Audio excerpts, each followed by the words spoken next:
Bonjour, merci d'être présent à nouveau sur ma chaîne YouTube.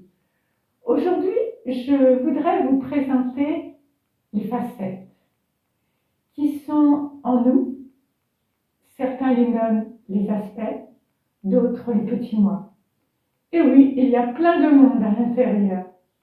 J'ai découvert les facettes par Jean-Marie Muller, qui est auteur, médium et penseur contemporain.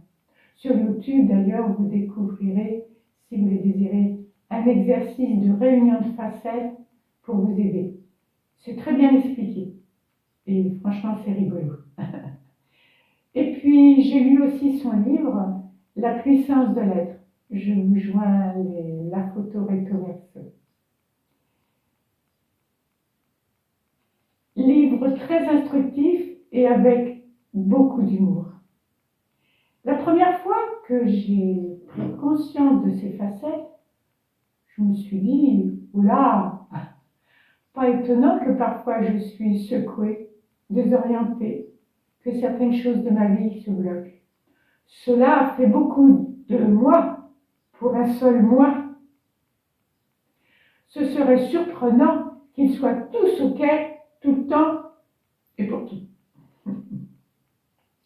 Alors, eh bien, j'ai appris à faire des réunions avec mes facettes. Et ce fut très percutant, même surprenant parfois, avec des résultats ayant du coup apaisé la facette afin d'améliorer ma vie. La plus importante, notre enfant intérieur. S'il va bien, c'est déjà une très bonne chose. OK. S'il est moyen ou pas content, c'est qu'il y a la pagaille avec les autres facettes et qu'il va falloir chercher laquelle ou lesquelles qui sont concernés.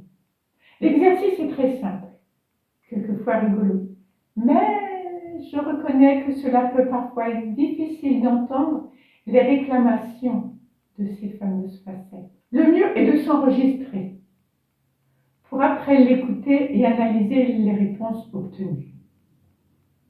Dans un endroit calme, vous vous posez, accompagné d'une petite détente, tranquille, de façon à ne pas être dérangé. Ne laissez, mais alors c'est très important, ne laissez surtout pas le mental intervenir.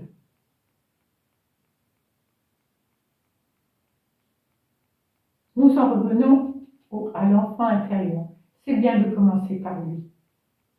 Il va sans doute vous parler de la facette qui a besoin de vous.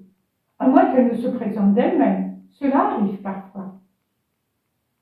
Alors, appelez-la, voyez avec elle ce qui la perturbe. Dialoguez avec elle pour définir ce que vous devez modifier, voire changer dans votre comportement, votre vie. Exemple. Votre facette sportive est triste et mécontente. Vous l'écoutez. Elle vous explique que vous ne vous occupez pas assez de votre corps. Vous lui donnez les raisons de ce manque. Vous la remerciez de ses remarques et lui expliquez que vous allez y remédier le mieux possible. Vous la saluez et passez à une autre éventuellement. Bien entendu, après, il est à vous de bouger, même un peu, mais bouger, marcher, s'inscrire dans une activité sportive. Si une facette est en colère, la première des choses est de la consoler, avant même de l'écouter. Vous lui parlez comme si c'était un enfant. Vous la rassurez. Vous l'écoutez. Guidez par votre instinct. Surtout, je rappelle, ne laissez pas le mental prendre le dessus. Laissez parler vos trucs. Laissez parler ces facettes. Elles ont beaucoup de choses à dire. Si, ne rigolez pas. Essayez et vous verrez les résultats. Entraînez-vous. Cela peut vous apporter beaucoup de solutions. Croyez-moi. Pensez aussi à écouter la réunion des facettes de Jean-Marie Muller.